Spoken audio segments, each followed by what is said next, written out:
কথা। একটা জোলা ছিল, তার বড় আদরের ছেলে ছিল না, কিছুতেই ছাড়তো না। একদিন একটা ধনী ছেলে জোলার বাড়ির সামনে দিয়ে ঘুরে চলে যাচ্ছিল। জোলা ছেলে বলল, বাবা আমার কেন ঘোড়া না?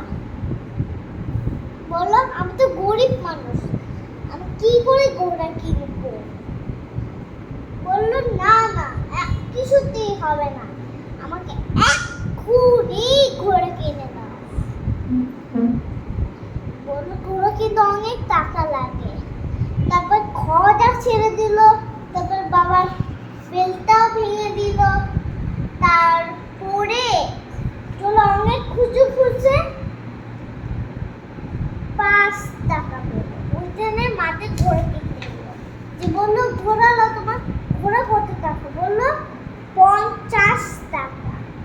চলে আসছে 5 টাকা মতে, তাই কাজে ঘোড়া কিনতে পারলো। সে হলো যাওয়ার সময় দেখলো দুই ছেলে ঝগড়া করতেছে। একজন বললো, তোমার বড় মুশকিল হলো, আরেকজন বললো ঘোড়ার ডিম হবে। ঘোড়ার ডিম শুনে তাদের কাছে বললো, ভাই ঘোড়ার ডিম কোথায় পাওয়া যায় বলতে পারো? মাথার লোক বললো, আমার বাড়িতে আছে, আমার কাছে ঘোড়ার ডিম আছে। তার কাছে একটা পাকা খুঁটি।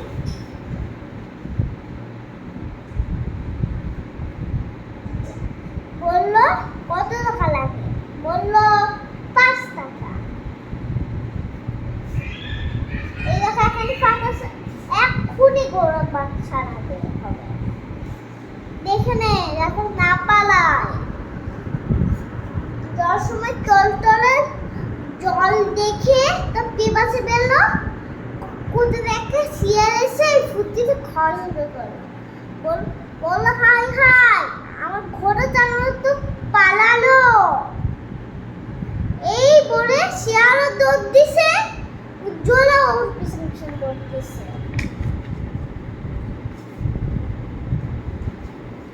তারপরে যাওয়ার সময় রাত হয়ে গেছে, শিয়াল জঙ্গল থেকে কোথা দেখে পালাই গেছে।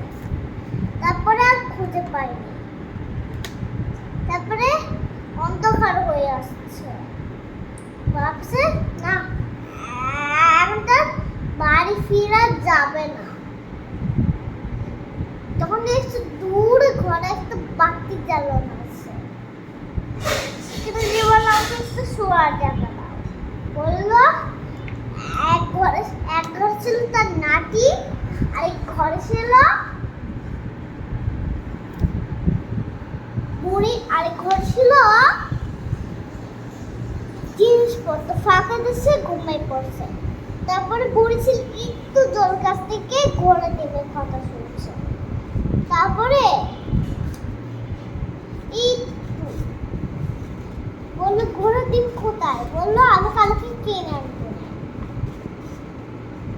তারপরে এখনই যাও। বললো, না না, বাঘে ধরে নেবে বুড়ি। তারপরে দেখলো গ্রাম সেবেতে বাঘের পিঠে উপরে চড়ছে। তারপরে বাঘ টের পায়নি, তাও বাঘ কিছুই দেখতে পাচ্ছিল না। তারপরে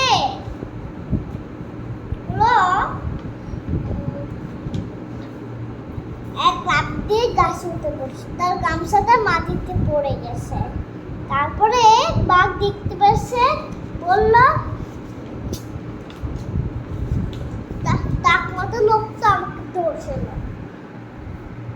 তারপরে আর কখনো বাঘটা বুক বাঁধ দিত না, যে ওই বড় আদর ছেলেকে আচ্ছা মাই